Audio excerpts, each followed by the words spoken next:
Hi, everyone. Welcome again. Great to see you all back for this session. Thanks for joining us. As Caroline mentioned, we'll be discussing one of the most critical aspects of success in the fermentation industry, the ability to scale up and meet the needs of this growing application area. And we heard that word scale over and over on our last panel discussion, that truly to make an impact from a sustainability perspective, you have to be able to tap into meaningful scale. So I'm delighted to introduce our panelists. I'll ask them to say a few words about their background and their current role, and specifically how they interface currently with companies in the alternative protein space. Let's start with you, Mark. Since you've worked with several companies navigating this scale-up process, what's your engagement been with this industry? Thanks, Liz. Appreciate the opportunity today. I've been fortunate. I've spent 15 years now focused primarily on first-of-a-kind biotechnology. Biofuels has transitioned into proteins almost exclusively the last 7 to 10 years. I've actually worked for 50 different companies, a lot of early stage startups when they were first in their incubator. I was with Impossible Foods as their chief engineering officer in the early days. And my expertise is really the scale up of first of a kind, getting from bench to pilot to demo, and demo to commercial. I've had the good fortune to build multiple commercial scale protein manufacturing, fermentation facilities. I've also actually run some of them, which is its own different world than scaling it up and doing it. And, you know, in the end, a lot of this revolves, we're going to talk at some point about what it's going to take to do this and the money involved. I've been involved in $1 billion worth of fundraising between equity and debt, and feel I have a pretty good perspective on how to get these projects commercialized. Fantastic. Yeah, I think we'll be able to pull on several of those threads you mentioned from your background in this discussion today. Let's go to you next, Joost. How does your role intersect with alternative proteins, and what brought you into that role? Sure. And thanks, Liz and GFI, for the invite. So my name is Joost, and I'll start with the company that I work for. So I work for Nutreco, which is an animal feed company. So we're provide feed products for any type of animal that you can imagine, ranging from livestock to pets to aquatic species like marine, like salmon and shrimp.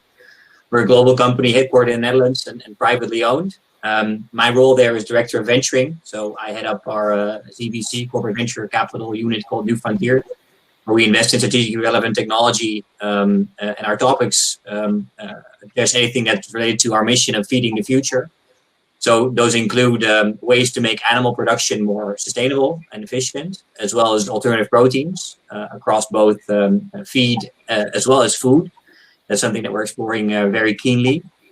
And so we can be an investor as well as a strategic partner for inventors and entrepreneurs who want to scale up fermentation.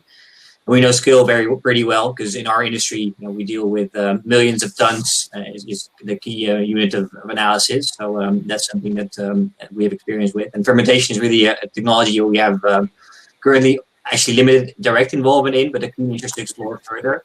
So we're really pleased to be part of this discussion and to explore this further. Great. And last but not least, let's bring in Markus here. Markus, you've served in several roles at Novozymes as they've navigated ramped up efforts towards emerging opportunities in alternative proteins. Can you walk us briefly through that journey? Yeah, thanks, Liz. Thanks a lot for having me on the panel today, and I'm happy to walk you through the journey that Novozymes has been through. And for those of you listening in today that don't know Novozymes, Novozymes is a Danish company. Its roots go almost 100 years back, and it was part of Novo, and now it's split up into Novo Nordisk and Novozymes and a couple of other Novo families. Novozymes today is a leader in enzymes and microbes, and we've used fermentation actually already back in 1952 to make the first enzymes based on a fermentation process of microbes. And since the late 80s, we've used modern biotechnology to make enzymes, make new enzymes, make enzymes more efficiently. So as it turns out, today we're actually the world's largest producer of fermented proteins, all of them obviously being enzymes. In the late 2000s, Novozymes actually also explored the commercial potential of recombinant proteins and non-animal growth factors. But back then it was for the biopharmaceutical industry, so very different quality and scaling and price points compared to what we're talking about today. So obviously Novozymes has followed the alternative protein space with great interest and quite closely for several years, with some internal activities, some external activities. But I would say a major inflection point for us as a company was really the spring of last year, where we saw very clear signals that the buy-in of mainstream consumers is really happening into this space. And now it seems obvious, but I think the spring of last year was really interesting, with new announcements coming in every week. So since last summer, we've formed essentially a corporate startup that is dedicated to this space, and this is how I got here, and this is where we are today in Novozymes. Fascinating. What was among the most compelling of those signals? Was there one sort of watershed moment, or was it multiple things happening, like you said, week after week? I think Impossible Foods going into Burger King was probably one of those highlights, but it wasn't that in its own. You could see these announcements every week, whether it was funding or whether it was new pilot samples being tasted by consumers and consumer feedback and all of that. So that's when we knew, okay, now the market is really, really ready. Incredible. Yeah, very exciting. I think we've really seen those sort of watershed moments multiple times over the last couple of years. Great. Let's see. Mark, I'd like to jump back to you for a moment here. As I mentioned, you've worked with a lot of companies navigating the scale-up process, from bench to pilot to demonstration and ultimately commercial scale. What are the biggest barriers or setbacks that you've seen companies face at each of these stages? Unfortunately, as I started writing these down, there's a pretty long list, but I'll focus on the top three. First, and I've dealt in this space exclusively for almost 10 years now, never forget your food first and foremost. People often want to focus a lot on the biotech, and you can learn a lot from pharma, but you have to remember you're hitting a different market. It's what Markus said, it's different price points and things, and you just can't lose track that you are a food product. Second thing is, as you scale up, you have to start at the end and work backwards. You have to understand what scale you need to get to, what price point, and kind of what the commercial reality is of how do you get from where you're at to where you need to be. And kind of finally, I think this is what I saw a lot from the biofuels days, and there were certainly plenty of things that didn't go right there. People often minimize. There's people new to the industry who haven't scaled up technologies before, and they like to think they can do it a lot quicker with a lot less testing and proving out the technology than companies often do, and they often find out when they get to commercial scale. I had a friend once who told me, you never skip the pilot scale. Some people just choose to do it in commercial scale equipment, which gets expensive. You have to pilot everything. You have to get that data you need to really be able to move through each step of scale up. It's often a little more expensive and takes a little longer than you would like to see, but it's critical to do. Great. And I know I've heard you talk a little bit about rules of thumb for how long to operate at each of those stages. Can you give a little insight there from all the companies you've seen working through this? Sure. And a lot of it's dictated by the funding, whether you're going for debt funding. If you're getting equity, you can do to some degree what your board will approve. The debt funding likes no more than a 10-to-1 scale up, meaning you're building a plant no bigger than 10 times what your previous scale is. And they like to see about 1,000 hours, which is about 5 weeks of operation to base that on. I'll tell you, I often see companies go as big as 50, 75 to 1. I think the size, especially in fermentation is something that scales pretty well. You can go from fairly small fermentation to fairly large for the fermentation itself. The problem is downstream's often very different. I'm sure I can see Markus nodding. I know a lot of companies, once you get your fermenters going, they can often go in their own system from 10 liters up to commercial scale once they've proven out their own pathway. For an organism, the problem is often the downstream is very different. So say somewhere between 10 to 50 to 1 on scale up size, and in the range of about at least a month of representative data to scale from. Great, super helpful. Markus, I'd like to go to you with the next question to provide sort of a contrasting perspective. So rather than a startup company navigating this growth process, obviously Novozymes has been a leader for decades, as you mentioned, operating at massive scales. As you're looking at opportunities in alternative proteins, to what extent do you seek to leverage your existing offerings in new ways versus developing new solutions unique to addressing the types of challenges that we're seeing in the alternative protein space? And maybe a few examples to make this a little more concrete. Yeah, I'm happy to. And of course, clearly we are trying to address the needs in the alternative protein space, right? I mean, if we weren't doing that, then we wouldn't be able to sell any product. But essentially, at our end, we operate with 3 horizons of innovation, if you like. So there's the today, there's the tomorrow, and there's the day after tomorrow.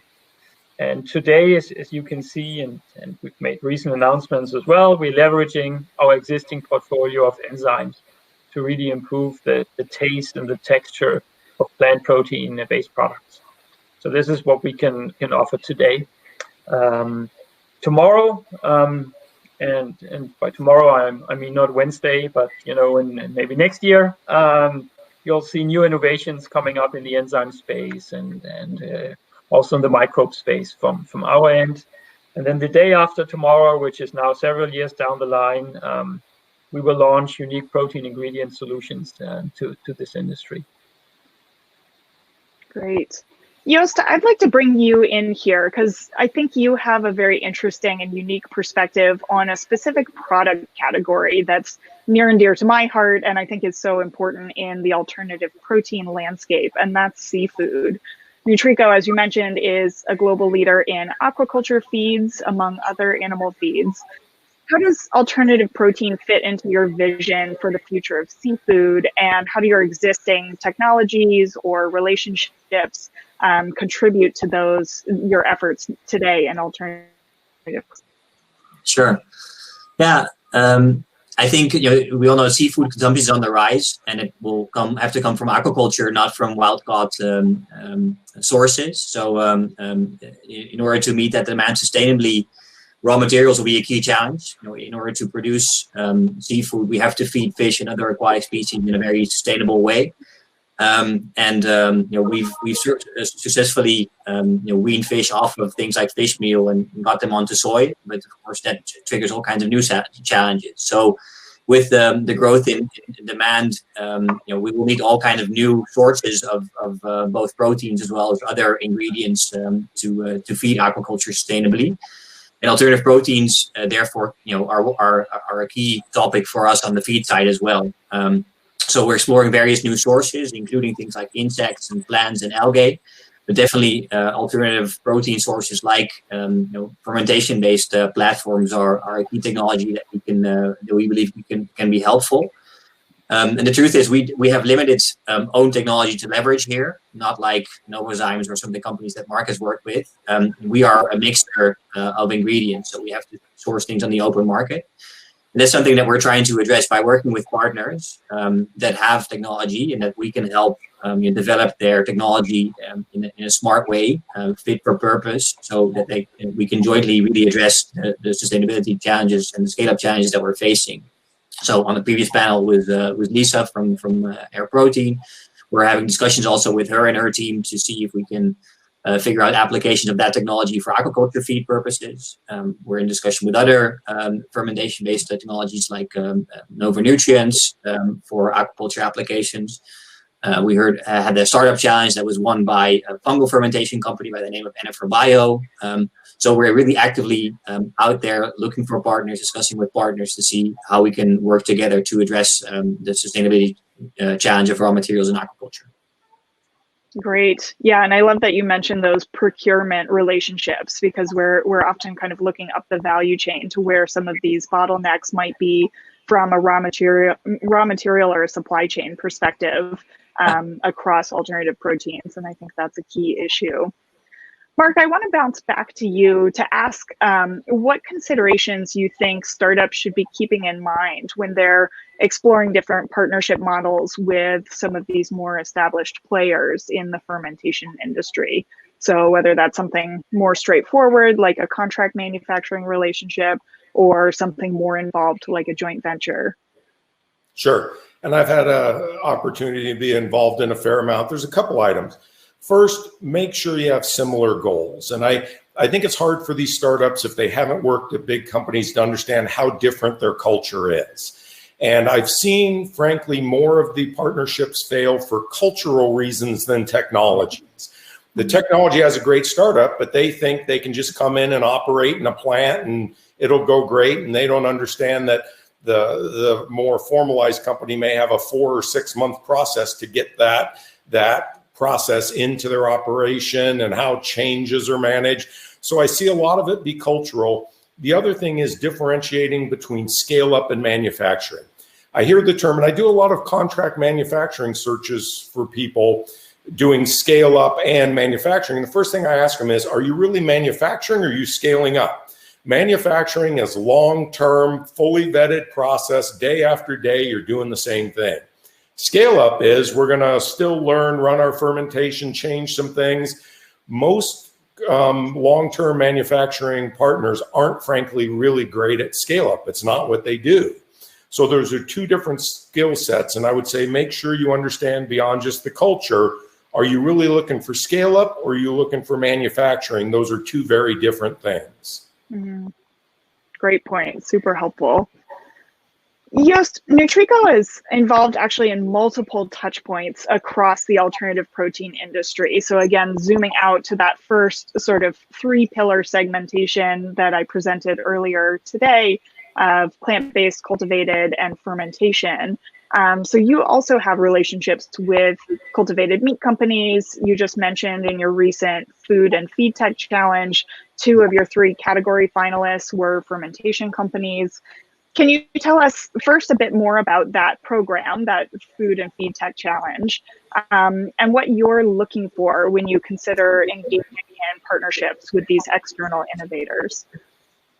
Sure. So the Feed and Food Tech Challenge is a startup competition that we hosted as a way to get in touch with innovators, that we could be an investor or partner or client or somehow an added value partner to. Fermentation was at the fore of the selection that we made there. I think the winner ended up being an aquaculture company focused on fermentation for aquaculture feed. But of course, we also had a separate category on alternative food proteins. So far, I've stressed the feed part, but we believe that as a large-scale company with many relevant capabilities, we can also play a role in alternative food proteins more broadly. So to step away from what we do in feed and to leverage what we have to turn more towards food for human consumption. You mentioned cell-based indeed. So we have made investments and structured partnerships with Blue Nalu on the cell-based seafood side and with Most of Meat on the cell-based meat side. Because our thesis in cell-based meat is that we can be an input provider to that emerging industry based on the capabilities that we have and the inputs that we provide to animal production. For fermentation-based food technologies, we have a similar thesis in the sense that we expect that we can be an added value partner to companies in that space, but it's less pronounced or specific. It's not just the inputs. I think inputs can play a part in terms of some of the feedstocks that come from our existing processes, but also on the processing side as well as on the output side. We can be a customer, we can be an expertise partner. So we're looking for ways to get in touch, and I think the Feedtech Challenge is one such way. We were really lucky to have so many great companies in there. I mentioned Ennifer Bio, but also Bond Pet Foods on the pet food fermentation side, as well as Fumi from the Netherlands on the raw material valorization side with their yeast-based platforms. And to the third part of your question, what do we look for in terms of companies that we want to work with? I think it always boils down to having a great innovative technology that really has potential to address a challenge that in a much better way. We look for great teams because it's all it's all execution in the end. You always have to pivot away from your idea, and then it's up to the people that are behind the steering wheel. I think the third area for us is strategic fit, right? So really the aspect of, can we be an added value partner as Nutreco? Can we be part of the solution? Can we really help develop the solution, accelerate development, and make sure this company has a higher chance of success by working with us? Great. I was wondering if you could elaborate a little bit on this interest in going into human food as well. What sort of trade-offs are there? How new of an interest area is that for Nutreco? Yeah, so that's new. So I was probably nodding my head when Markus was describing the journey that Novozymes has gone through. We had a similar, I think, process, and ours was probably started 3 years ago with the starting also of the venturing unit. We monitored the space for a year and then decided to get involved and carved out a separate mandate to also start investing for the sake of learning on what role Nutreco could play in the alternative food protein side of things. But indeed, that doesn't come without its challenges. First and foremost, we have 12,000 people working towards producing better feeds. The number of people working on better food production is very limited. We're a small team. So actually we have at the present time one person dedicated and a whole lot of people contributing part of their time. So that means that we have to be very smart about what we do and where we work. At the same time, it's a learning journey, right? So we believe there's lots of crossovers, and fermentation is a great example. We believe it can fulfill many needs in our existing feed business. At this end, we can be a partner for technology companies on both the feed and as well as on the food side. We understand the end market on the feed side. We have all kinds of supporting capabilities like regulatory and operations and IP departments that could play a role here. But most importantly, we know some of the markets very well, right? So applications like pet food or aquaculture feed, or what to do with your side stream, or all those type of processes. We are trying to pinpoint the exact sets of expertise within our company that are most relevant and try to organize and leverage those in an optimal way so we can really deliver on the partnership promises that we make. Great. Thanks for that additional insight. Markus, what kinds of innovative solutions would be attractive to a player like Novozymes? And what might a partnership look like, especially as it relates to maybe partnering with and enabling newer players to achieve their scaling goals? Yeah, I mean, let me start with the first question. So for us, it's I think a lot of the change we're seeing in this space is driven by consumers and consumer choices, right? Willingness to pay, willingness to try new things out. So for us, it's really important that an opportunity that's presented to us is that opportunity is really able to delight consumers. So that's one. And two, it's also important that position is unique and differentiated. So these are clearly some of the aspects we would be looking for. Regarding your partnership question, we certainly know from a Novozymes perspective that we create most value when we can bring in both our science and technology capabilities, but also our scale up and manufacturing expertise.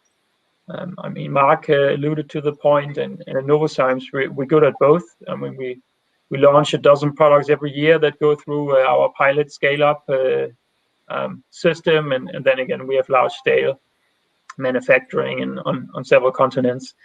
That being said, Novozymes is a highly collaborative company, and over the years we forged a number of partnerships, and they've taken many forms and shapes. So everything from a joint development agreement to a strategic alliance.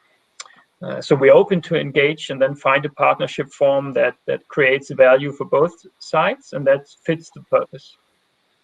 Great.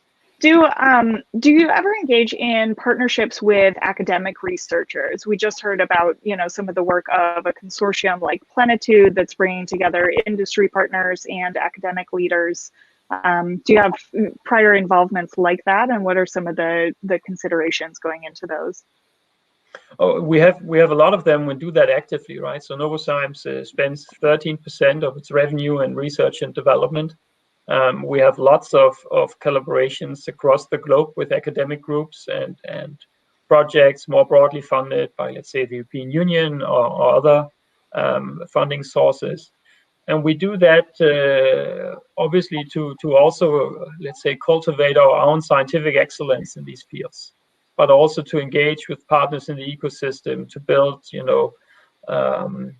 connections and certainly also to seek out talent, right, in terms of students, PhD students, master students, and so on and so forth. So we do that actively across our business already today, and obviously we're also looking at where we can do that in the alternative protein space. I think Novozymes is part of one of the activities in Europe on proteins already, and of course we're looking at what else we can do. It doesn't have to be, let's say, public funded collaborations and partnerships. We certainly also already today have more closely and close collaborations where we also to some extent pay for contract research at the academic level.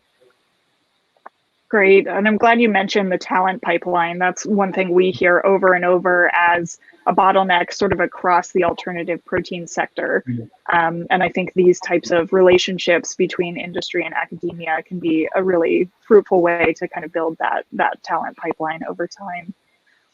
I'd like to toss a question to all of you, and I might have a hunch of how maybe one or two of you might land on this, but I'd love to know what you see as really the next most exciting frontier for fermentation-derived ingredients within alternative proteins. So of the three categories we introduced earlier today, traditional fermentation to functionalize or convert plant ingredients, biomass fermentation as a novel protein source, or precision fermentation, where do you think we'll see the most activity as it relates to alternative proteins?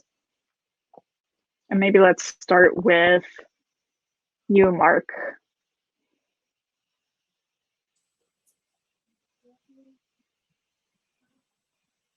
We may have Mark frozen. Let's go to Joost. Do you have an inclination on this?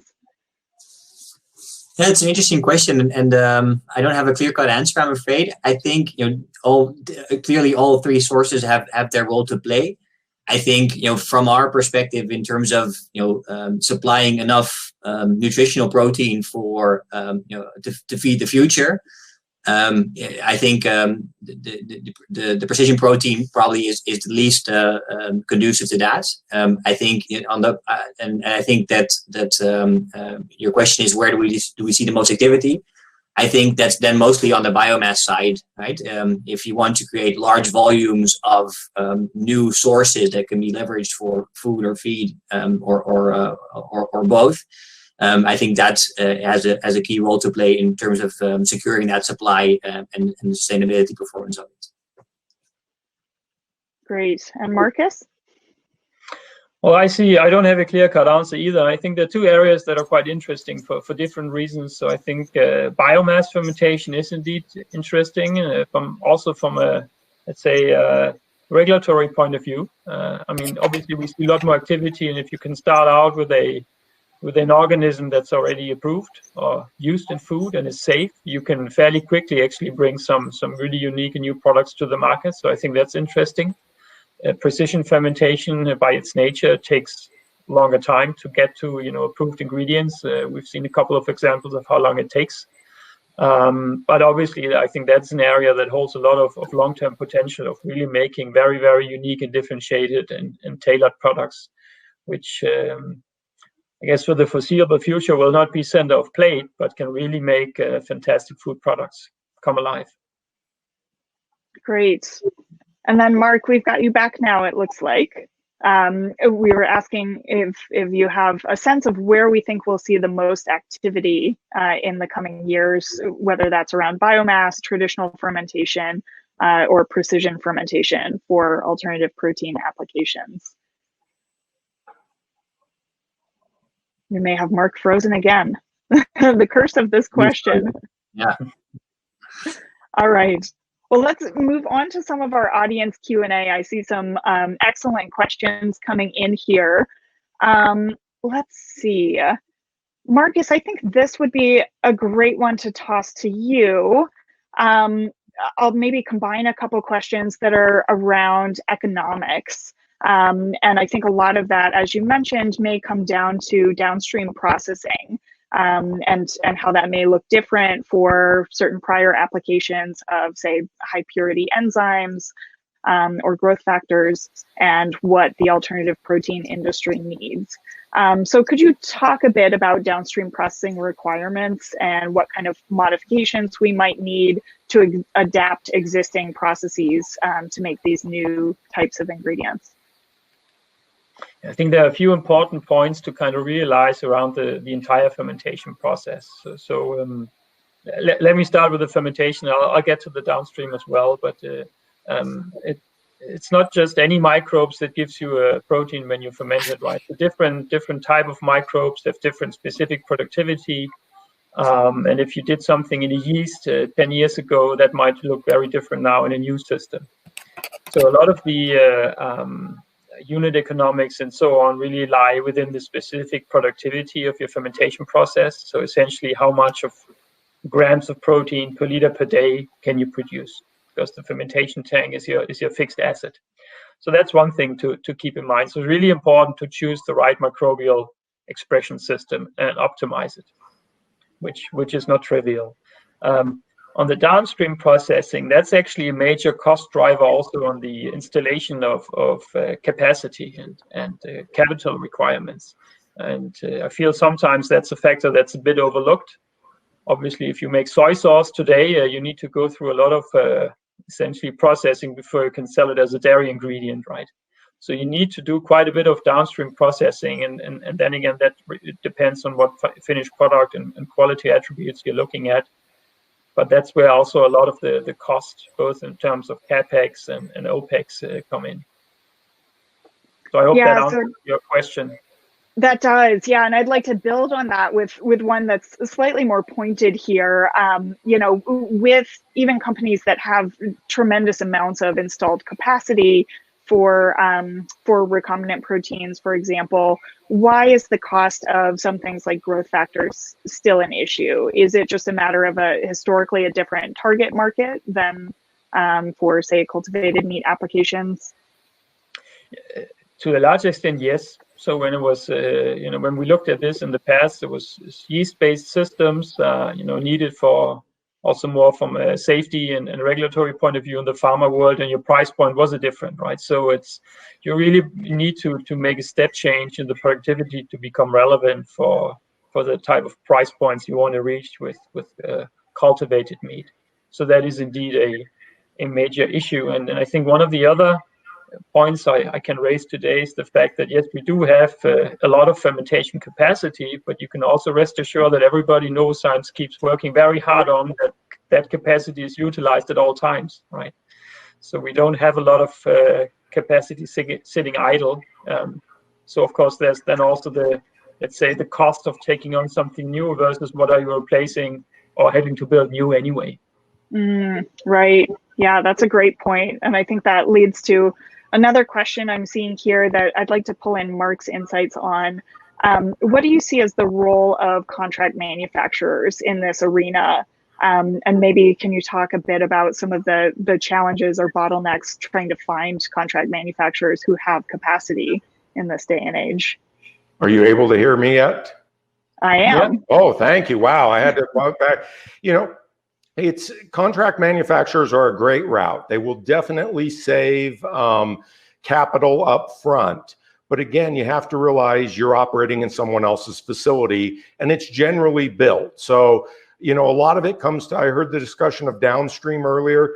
Downstream's a big issue. Most of the CMOs have pretty good fermentation that meets most needs, but the downstream can vary widely.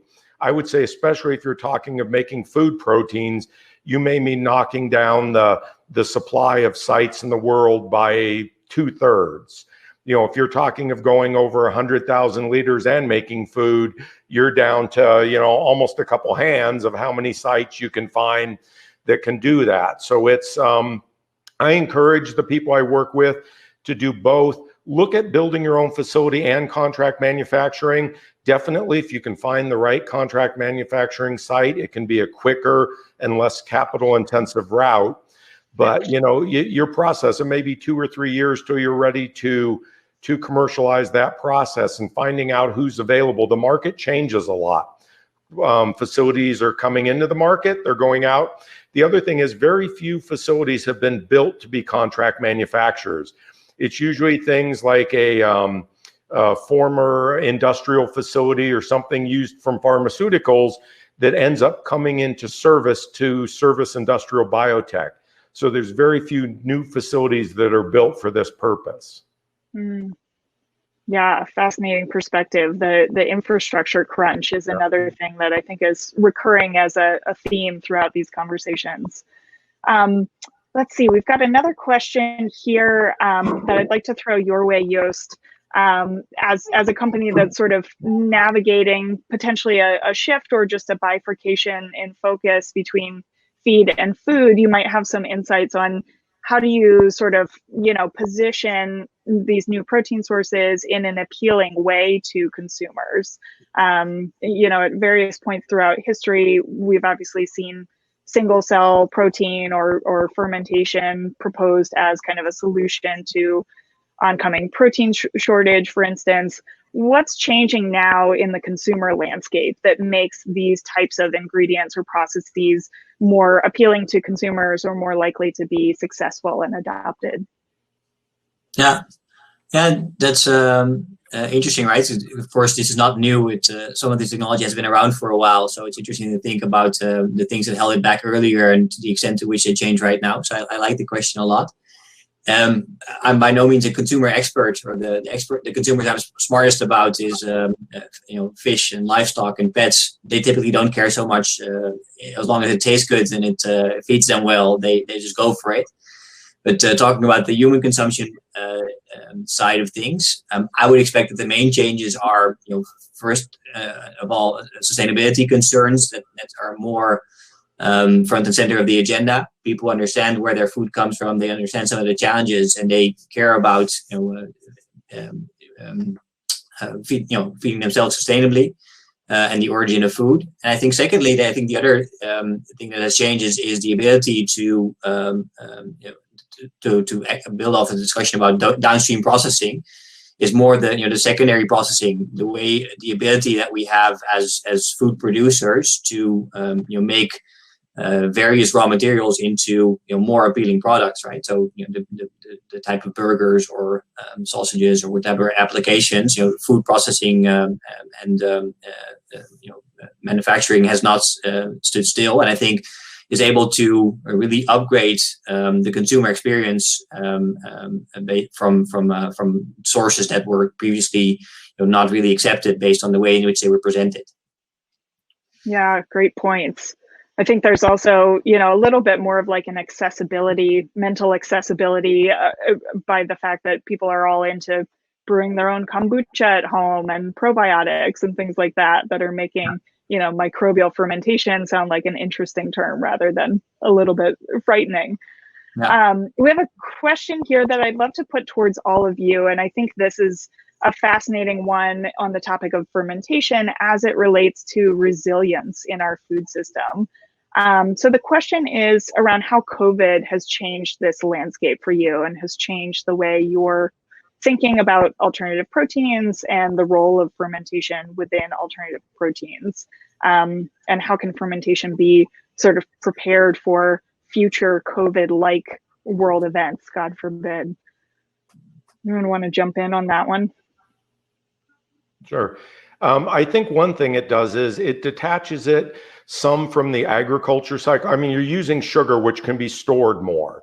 So, I see companies and even countries looking for things like food security. They look to things like fermentation because they can basically stockpile of feedstock and make what they want when they want. Now, you have to have that capacity and that infrastructure, but it is definitely, it's kind of an alternate pathway to get from to food from traditional agriculture that involves things that could be stored longer to still make meats and other products. So I do think it offers a lot of benefits. Great. Yeah, and maybe to build on that and the question, right? So I really like the concept of resilience, Liz, that you introduced in your question. And I think, what COVID has shown is that our supply chain, value chains, food ecosystem is not as resilient as we hoped it to be.